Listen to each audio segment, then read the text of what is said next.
Olá, seja muito bem-vindo. Eu sou Tabata Porte e a partir de agora te trago as principais notícias internacionais da última semana.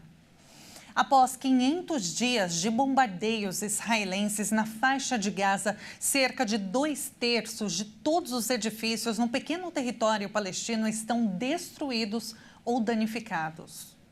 No dia 7 de outubro de 2023, membros do grupo Hamas invadiram o sul de Israel e mataram 1.210 pessoas, a maioria civis. Os combatentes islamistas também capturaram 251 pessoas, das quais 70 ainda estão em Gaza, embora 35 estejam mortas. A resposta israelense ao ataque foi brutal e deixou mais de 46.900 mortos até agora. 500 dias de guerra significam 500 dias de humilhação, sofrimento, destruição, derramamento de sangue, mártires e feridos. Você vê que a destruição está em todo lugar. Graças a Deus há um cessar-fogo e uma troca de prisioneiros. Espero que o cessar-fogo se mantenha para que a guerra não volte novamente. Não podemos mais suportar mais sofrimento e a vida que estamos vivendo agora. Não temos os bens básicos de sobrevivência. Cerca de 2/3 de todos os edifícios no pequeno território palestino estão destruídos ou danificados pelos intensos bombardeios do exército israelense. Autoridades internacionais alertam que a remoção de cerca de 42 milhões de toneladas de escombros será um trabalho perigoso e complexo.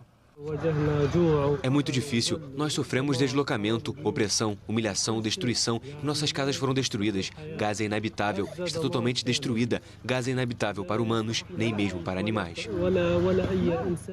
Uma frágil trégua está em vigor, permitindo um acordo no qual o Hamas liberta reféns israelenses em troca de palestinos detidos em Israel. A guerra atrasou o desenvolvimento de Gaza em 60 anos e será difícil encontrar as dezenas de bilhões de dólares necessários para reconstruir o território. Rezo a Deus para que quem vier a controlar a faixa de Gaza seja um corpo independente. Não queremos mais facções. Chega de facções. Nós nos sentimos orgulhosos quando trocamos os nossos prisioneiros pelos prisioneiros do inimigo. Cerca de 300 ou 330 prisioneiros para cada refém israelense. Além de toda a destruição e incertezas com o futuro, a população de Gaza ainda precisa lidar com a insegurança desencadeada pelas polêmicas declarações do presidente americano. Donald Trump, apesar da forte oposição internacional, tem insistido na criação de uma riviera na faixa de Gaza, deslocando palestinos para outros países da região. Eurodeputados afirmaram que a Europa não pode mais depender dos Estados Unidos para sua defesa. 4 dos principais blocos políticos do Parlamento Europeu alertaram que a União Europeia já não pode depender dos Estados Unidos para sua defesa e pediram o desenvolvimento de uma dissuasão plausível. A Europa já não pode depender completamente dos Estados Unidos para defender nossos valores e interesses compartilhados, incluindo o apoio contínuo à soberania e à integridade territorial da Ucrânia, afirmaram.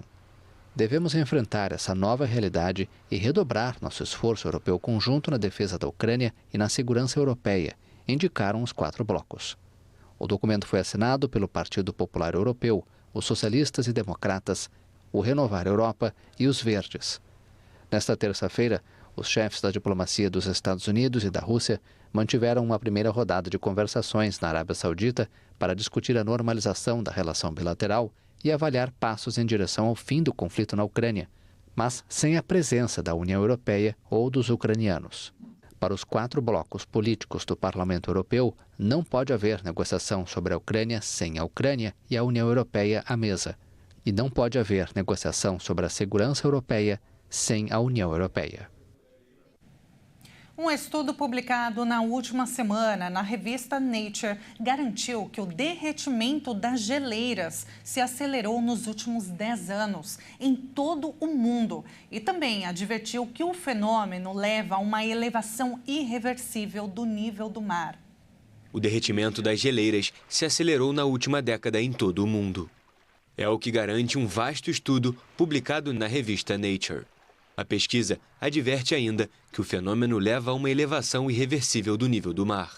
As geleiras, que são importantes reguladores climáticos e fornecem água doce a bilhões de pessoas, derretem rapidamente à medida que as temperaturas globais aumentam devido à atividade humana.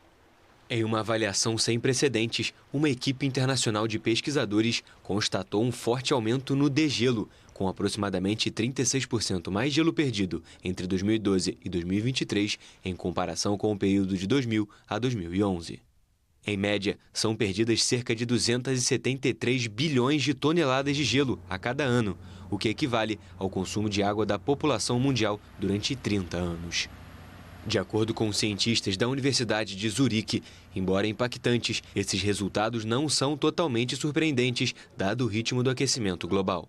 As geleiras ou glaciares do mundo perderam aproximadamente 5% do seu volume desde o início do século XXI, com grandes diferenças regionais, de 2% a menos na Antártida a 40% a menos nos Alpes.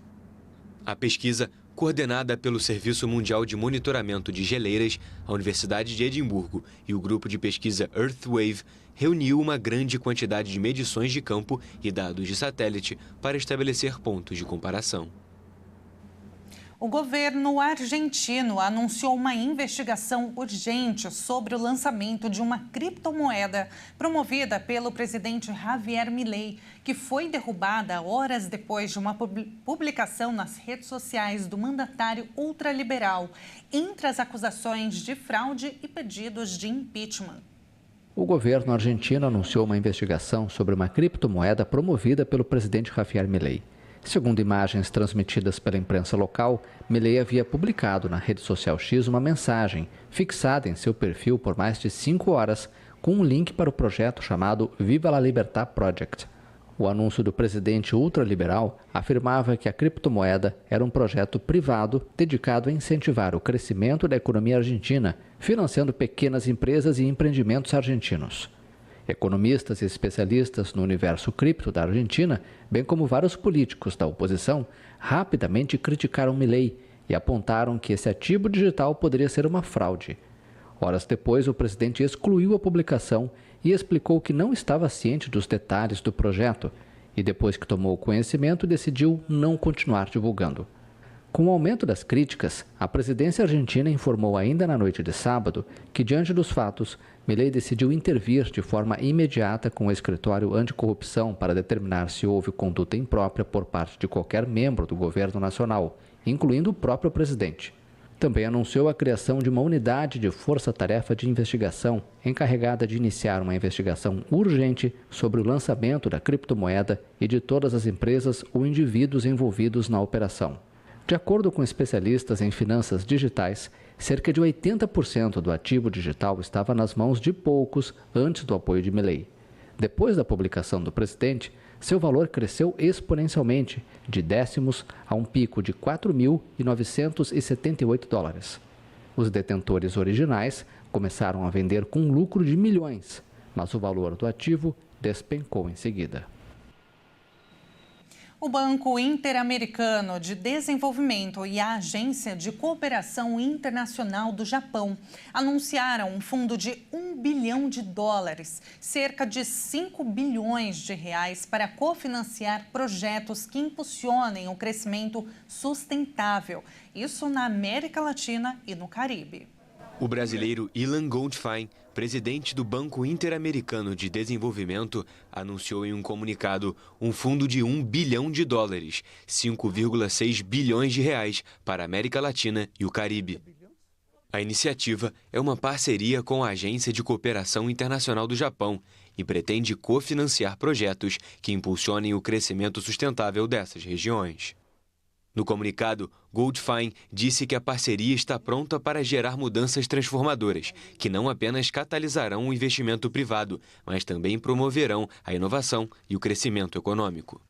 O BID Invest, o braço do setor privado do Banco Interamericano de Desenvolvimento, estabeleceu como objetivo reduzir a crescente lacuna de financiamento na região, promovendo a colaboração com outras instituições.